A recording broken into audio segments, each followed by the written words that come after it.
एक छोटे से गांव में एक आदमी रहता था। उसके घर के पास में एक पहाड़ था जहां पर वह रोज सुबह जाता। वहां पर थोड़ी देर उस पहाड़ पर बैठता, फिर वापस आ जाता। तो रोज की तरह वह सुबह सुबह जा रहा था। पीछे से उसका छोटा सा बेटा आया। उसने आ करके उसका हाथ पकड़ा और कहा कि आज मैं भी आपके साथ चलूँगा। उसने पहले तो उसको थोड़ा सा समझाया और मना किया। कहा कि जो रास्ता है वो बहुत ही छोटा है और चढ़ाई बहुत ज़्यादा है, तो तुम मेरे साथ नहीं चल पाओगे। लेकिन फिर जब बेटे ने जिद करी तो पिता मान गया। वो दोनों पहाड़ पर चढ़ने लगे। पिता ने बेटे का हाथ कस के पकड़ा हुआ था। लेफ्ट साइड में पहाड़ी थी और राइट साइड में खाई थी और रास्ता बहुत ही छोटा था। वो पहाड़ की चोटी तक पहुंचने ही वाले थे, तभी रास्ते में एक बड़ा सा पत्थर आया।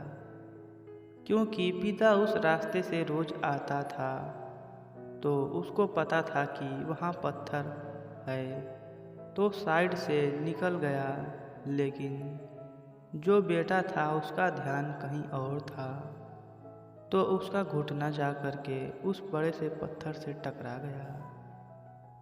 उस बच्चे के मुंह से एक चीख निकली और जैसे ही वह चीख, उसकी आवाज़ उन पहाड़ों में गूंजने लगी। इससे पहले उस बच्चे ने कभी भी अपनी आवाज़ की गूंज नहीं सुनी थी, तो उसे समझ नहीं आ रहा था कि ये क्या हो रहा है।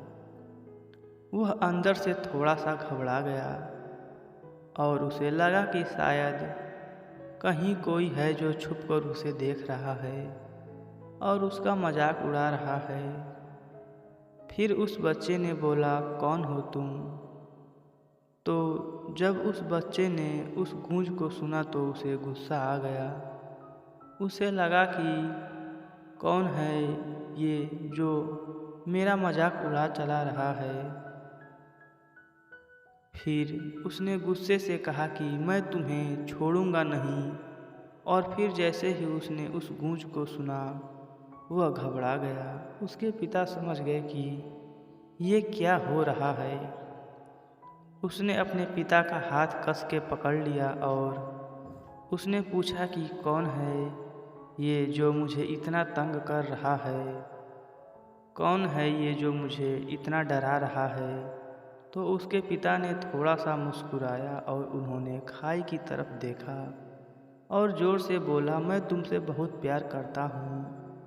वह सुनकर बच्चा हैरान हो गया और उसे समझ नहीं आया कि क्या हो रहा है, क्योंकि वही इंसान जो उसका मजाक उड़ा रहा था, उसको तंग कर रहा था, वह उसके पिता को बोल रहा है कि मैं तुमसे प्यार करता हूँ। तो उसके पिता अपने बेटे को देखा और वो समझ गए कि उसके मन में क्या चल रहा है और फिर दोबारा उन्होंने बोला, तुम बहुत अच्छे हो।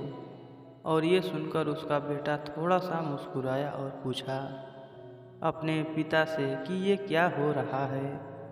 फिर उसके पिता ने अपने बेटे को समझाया, ये जो आवाज़ तुम सुन रहे हो ये किसी और की नहीं, ये तुम्हारी ही आवाज़ है जो कि पहाड़ों में गूंज रही है और तुम्हें अपनी ही आवाज़ सुनाई दे रही है। जैसे तुम बोलते हो ठीक वैसा ही तुम्हें सुनाई देता है। अगर तुम गुस्से से कुछ कहोगे तो पलट करके जो आवाज़ आएगी उसमें भी गुस्सा होगा, लेकिन अगर तुम कुछ अच्छा कहोगे तो जो आवाज़ आएगी उसमें अच्छाई होगी। बिल्कुल इसी तरह से हमारी ज़िंदगी में भी होता है। जैसे तुम अपने मन में इस ज़िंदगी के बारे में सोचते हो, ये ज़िंदगी तुम्हारे लिए बिल्कुल वैसी ही हो जाती है। अगर तुम मन ही मन अपने आप से ये बोलते रहोगे कि मेरी ज़िंदगी तो बहुत बुरी है, तो तुम्हारी ज़िंदगी सच में बुरी हो जाएगी। और अगर तुम अपनी ज़िंदगी से प्यार करोगे तो तुम्हारी ज़िंदगी भी तुमसे प्यार करेगी। ये बात उस बच्चे के दिमाग में बैठ गई और फिर वे दोनों उस पहाड़ की चोटी पर गए। लेकिन बच्चे के दिमाग में यही बात घूम रहा था कि और फिर वह बच्चा खिलखिलाकर हंसा और उसने अपने दोनों हाथ खोले और अपनी पूरी ताकत से बोला, मैं तुमसे बहुत प्यार करता हूँ। दोस्तों, यह कहानी अब समाप्त होती है। ऐसी ही मज़ेदार और शिक्षाप्रद कहानियाँ सुनने के लिए हमारे चैनल को सब्सक्राइब करें। धन्यवाद दोस्तों।